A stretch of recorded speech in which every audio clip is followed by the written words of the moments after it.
Assalamualaikum warahmatullahi wabarakatuh.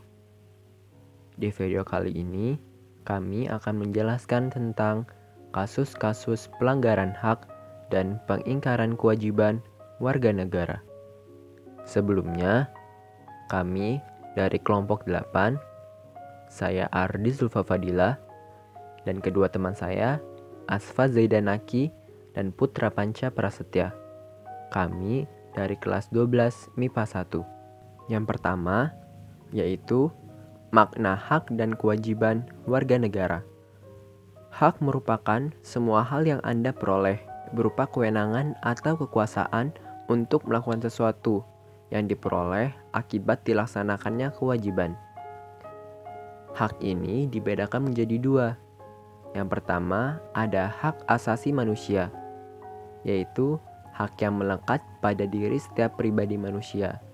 Dan yang kedua, ada hak warga negara, yaitu seperangkat hak yang melekat dalam diri manusia dalam kedudukannya sebagai anggota sebuah negara. Lalu, ada kewajiban. Kewajiban umumnya diartikan segala sesuatu yang harus dilaksanakan dengan penuh tanggung jawab. Kewajiban ini dibedakan menjadi dua. Ada kewajiban asasi dan kewajiban warga negara. Sama halnya dengan HAM dan hak warga negara, kewajiban asasi terlepas dari status kewarganegaraan yang dimiliki oleh orang tersebut. Misalnya, di Indonesia menghormati hak hidup merupakan kewajiban setiap orang, terlepas apakah ia warga negara Indonesia atau bukan. Adapun kewajiban bela negara hanya merupakan kewajiban warga negara Indonesia, sementara warga negara asing tidak dikenakan kewajiban tersebut. Selanjutnya, ada substansi hak dan kewajiban warga negara dalam Pancasila. Yang pertama, ada hak dan kewajiban warga negara dalam nilai dasar sila-sila Pancasila. Yang pertama, ada nilai ketuhanan.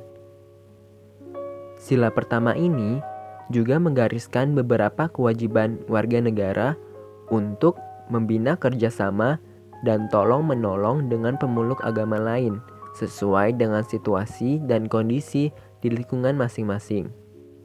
Dan juga tidak memaksakan suatu agama dan kepercayaan kepada orang lain. Yang kedua, ada nilai kemanusiaan.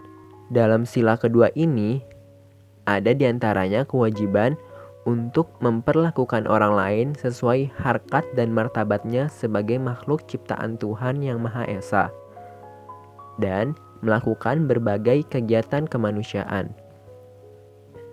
Yang ketiga, ada nilai persatuan. Di sila ketiga ini, mengamanatkan kewajiban setiap warga negara untuk memajukan pergaulan demi persatuan dan kesatuan bangsa, dan juga mencintai tanah air dan bangsa Indonesia. Yang keempat, ada nilai kerakyatan. Dalam sila ini, mengamanatkan setiap warga negara untuk mengutamakan musyawarah mufakat dalam setiap pengambilan keputusan, dan juga tidak memaksakan kehendak kepada orang lain. Yang kelima, ada nilai keadilan sosial bagi seluruh rakyat Indonesia, atau nilai keadilan. Di sila ini, mengamanatkan setiap warga negara untuk mengembangkan sikap gotong royong dan kekeluargaan dengan masyarakat di lingkungan sekitar, tidak melakukan perbuatan yang merugikan kepentingan umum, dan juga suka bekerja keras. Selanjutnya, ada hak dan kewajiban warga negara dalam instrumental sila-sila Pancasila. Yang pertama, ada hak atas kewarganegaraan. Dalam pasal 26 ayat 1 dan 2, yang menjadi warga negara ialah orang-orang bangsa Indonesia asli dan orang-orang bangsa lain yang disahkan dengan undang-undang sebagai warga negara. Adapun yang menjadi penduduk Indonesia ialah warga negara Indonesia dan orang asing yang bertempat tinggal di Indonesia. Yang kedua, ada hak mendapat pendidikan.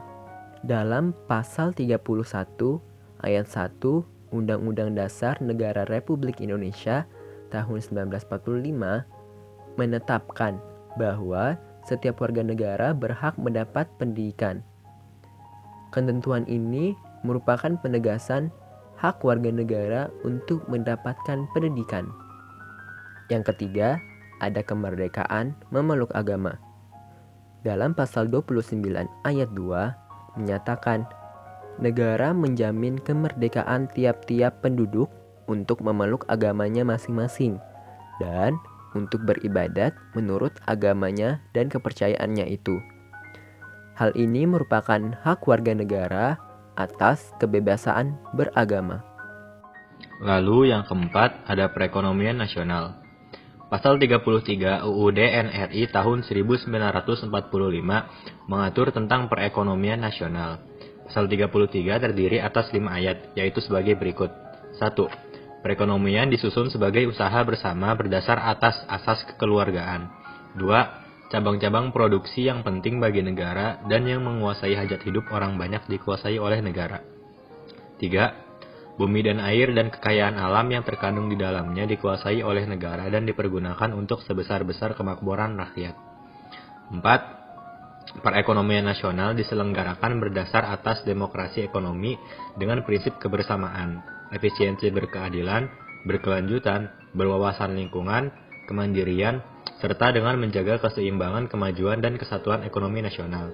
Dan yang kelima, ketentuan lebih lanjut mengenai pelaksanaan pasal ini diatur dalam undang-undang. Ketentuan pasal 33 ini merupakan jaminan hak warga negara atas usaha perekonomian dan hak warga negara untuk mendapatkan kemakmuran. Lalu yang keenam ada hak dan kewajiban bela negara. Pasal 27 ayat 3 menyatakan bahwa setiap warga negara berhak dan wajib ikut serta dalam upaya pembelaan negara. Ketentuan tersebut menegaskan hak dan kewajiban warga negara menjadi sebuah kesatuan. Dengan kata lain, upaya pembelaan negara merupakan hak sekaligus menjadi kewajiban dari setiap warga negara Indonesia. Lalu yang keenam, kemerdekaan berserikat dan berkumpul. Pasal 28 menetapkan hak warga negara untuk berserikat dan berkumpul, serta mengeluarkan pikiran secara lisan maupun tulisan, dan sebagainya. Dalam ketentuan ini, terdapat 3 hak warga negara, yaitu hak kebebasan berserikat, hak kebebasan berkumpul, serta hak kebebasan untuk berpendapat. Dalam melaksanakan 3 hak tersebut, setiap warga negara berkewajiban mematuhi berbagai ketentuan yang mengaturnya. Yang ketiga, ada hak dan kewajiban warga negara dalam nilai praksis sila-sila Pancasila.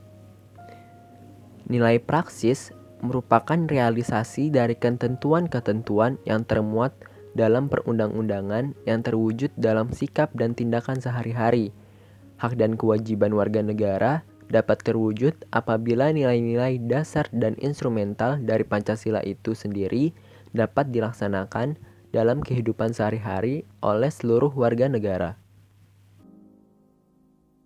Lalu, ada kasus pelanggaran hak dan pengingkaran kewajiban warga negara. Yang pertama, penyebab terjadinya pelanggaran hak dan pengingkaran kewajiban warga negara. Di sini, ada sikap egois atau mementingkan diri sendiri. Sikap ini akan menyebabkan seseorang selalu menuntut haknya, sementara kewajibannya sering diabaikan.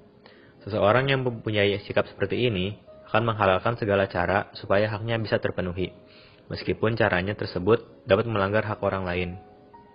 Lalu, rendahnya kesadaran berbangsa dan bernegara. Hal ini akan menyebabkan pelaku pelanggaran berbuat seenaknya. Pelaku tidak mau tahu bahwa orang lain pun mempunyai hak yang harus dihormati. Sikap tidak mau tahu ini berakibat muncul perilaku atau tindakan penyimpangan terhadap hak dan kewajiban warga negara. Lalu ada sikap tidak toleran. Sikap ini akan menyebabkan munculnya saling tidak menghargai dan tidak menghormati atas kedudukan atau keberadaan orang lain. Sikap ini pada akhirnya akan mendorong orang untuk melakukan pelanggaran kepada orang lain. Lalu adanya penyalahgunaan kekuasaan. Di dalam masyarakat, terdapat banyak kekuasaan yang berlaku.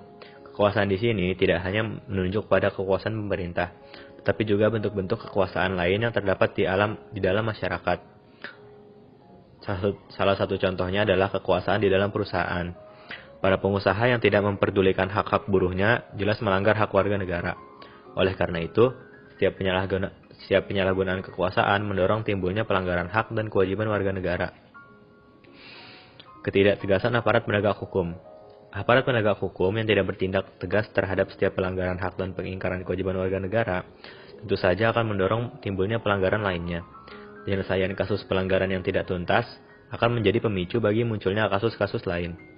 Para pelaku cenderung mengulangi perbuatannya, dikarenakan mereka tidak menerima sanksi yang tegas atas perbuatannya itu.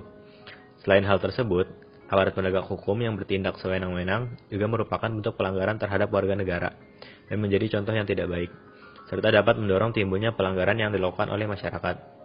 Yang terakhir, adanya penyalahgunaan teknologi. Kemajuan teknologi dapat memberikan pengaruh yang positif, tapi bisa juga memberikan pengaruh negatif, bahkan dapat memicu timbulnya kejahatan. Anda tentunya pernah mendengar terjadinya kasus penculikan yang berawal dari pertemanan dalam jejaring sosial. Kasus tersebut menjadi bukti apabila kemajuan teknologi tidak dimanfaatkan untuk hal-hal yang sesuai aturan. Itu saja akan menjadi penyebab timbulnya pelanggaran hak warga negara. Lalu ada kasus pelanggaran hak warga negara. Jadi contohnya itu ada proses penegakan hukum yang masih belum optimal dilakukan. Misalnya itu masih terjadi kasus salah tangkap, terus perbedaan perlakuan oknum aparat penegak hukum yang terhadap para pelanggar hukum dengan dasar kekayaan atau jabatan. Hal ini merupakan bukti bahwa Amanat Pasal 27 Ayat 1 UUD NRI tahun 1945 yang menyatakan bahwa segala warga negara bersamaan kedudukannya di dalam hukum dan pemerintahan dan wajib menjunjung hukum dan pemerintahan itu dengan tidak ada kecualinya. Lalu juga ada tingkat kemiskinan dan angka pengangguran di negara kita yang masih cukup tinggi. Padahal di pasal 27 ayat 2 UUD NRI tahun 1945 mengamanatkan bahwa tiap-tiap warga negara berhak atas pekerjaan dan penghidupan yang layak bagi kemanusiaan. Lalu juga ada makin merebaknya kasus pelanggaran HAM, seperti pembunuhan, pemerkosaan, kekerasan dalam rumah tangga, dan sebagainya. Padahal di pasal 28A sampai 28J UUD NRI tahun 1945 menjamin keberadaannya hak asasi manusia. Lalu juga ada yang masih terjadinya tindak kekerasan atas mengatasnamakan agama. Misalnya tuh penyerangan tempat peribadatan.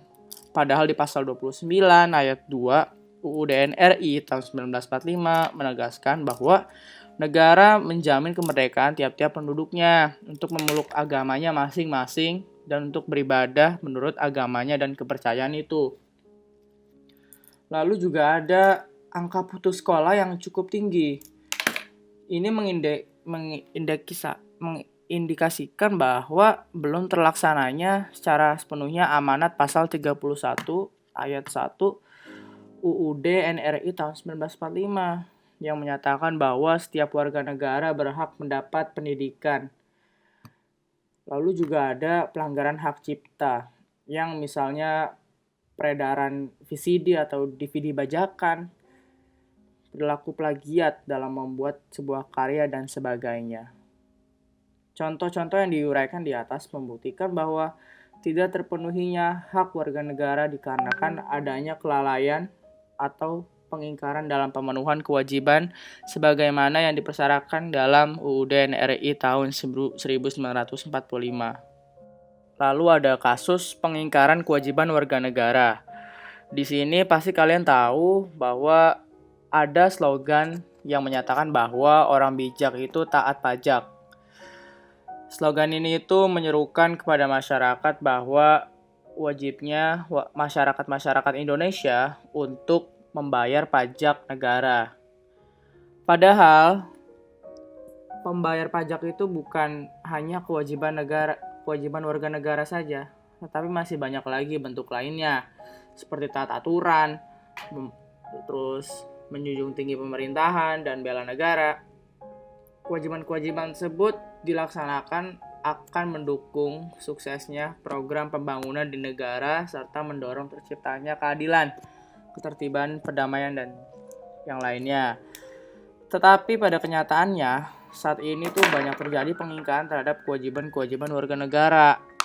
Ya, dengan kata lain, warga negara banyak yang tidak melaksanakan kewajiban sebagaimana yang telah ditetapkan oleh undang-undang. Pengingkaran kewajiban warga negara itu banyak sekali bentuknya, mulai dari sederhana sampai yang berat. Di antaranya itu seperti ini. Jadi ada membuang sampah sembarangan, lalu juga ada melanggar aturan lalu lintas, misalnya tidak memakai helm, tidak punya SIM, tidak membawa STNK, dan sebagainya. Lalu juga ada yang merusak fasilitas negara, misalnya mencoret-coret bangunan milik umum, merusak jaringan telepon, dan lainnya. Lalu juga tidak membayar pajak, termasuk pada negara ya. Lalu juga ada tidak berpartisipasi dalam usaha pertahanan dan keamanan negara. Misalnya mangkir dari Siskamling gitu. Upaya pemerintah dalam penanganan kasus pelanggaran hak dan pengingkaran kewajiban warga negara. Tindakan terbaik dalam penegakan hak dan kewajiban warga adalah dengan mencegah timbulnya semua faktor penyebab dari pelanggaran hak dan pengingkaran kewajiban warga negara. Apabila faktor penyebabnya tidak muncul, pelanggaran hak dan pengingkaran kewajiban warga negara dapat diminimalisasi atau bahkan dihilangkan. Jadi di sini ada beberapa upaya pencegahan yang dapat dilakukan untuk mengatasi berbagai kasus pelanggaran hak dan pengingkaran kewajiban warga negara. Yang pertama itu ada supremasi hukum dan demokrasi harus ditegakkan. Pendekatan hukum dan pendekatan dialogis ini harus dikemukakan dalam rangka melibatkan partisipasi masyarakat dalam kehidupan berbangsa dan bernegara. Para pejabat penegak hukum harus memenuhi kewajiban dengan memberikan pelayanan yang baik dan adil pada masyarakat, memberikan perlindungan pada setiap orang dari perbuatan melawan hukum, dan menghindari tindakan kekerasan yang melawan hukum dalam rangka menegakkan hukum. Lalu yang kedua juga ada mengoptimalkan peran lembaga-lembaga selain lembaga tinggi negara yang berwenang dalam penegakan hak dan kewajiban warga negara seperti KPK, Lembaga Ombudsman Republik Indonesia, Komnas HAM, ya, KPAI, lalu juga ada Komnas Perempuan juga. Lalu yang ketiga itu ada meningkatkan kualitas pelayanan publik untuk mencegah terjadinya berbagai bentuk pelanggaran hak dan pengingkaran kewajiban warga negara oleh pemerintah. Lalu ada meningkatkan pengawasan dari masyarakat dan lembaga-lembaga politik terhadap setiap upaya penegakan hak dan kewajiban negara. Lalu juga ada meningkatkan penyebar luasan prinsip-prinsip dan kesadaran bernegara kepada masyarakat melalui pendidikan formal, sekolah, misalnya sekolah atau perguruan tinggi, maupun non-formal, kegiatan-kegiatan keagamaan dan kursus-kursus tuh contohnya. Lalu juga ada meningkatkan profesionalisme lembaga keamanan dan pertahanan negara. Lalu juga ada meningkatkan kerjasama yang harmonis antara kelompok atau golongan dalam masyarakat agar mampu saling memahami dan menghormati keyakinan dan pendapat masing-masing. Sekian dari kelompok kami, kurang lebihnya mohon maaf. Wassalamualaikum warahmatullahi wabarakatuh.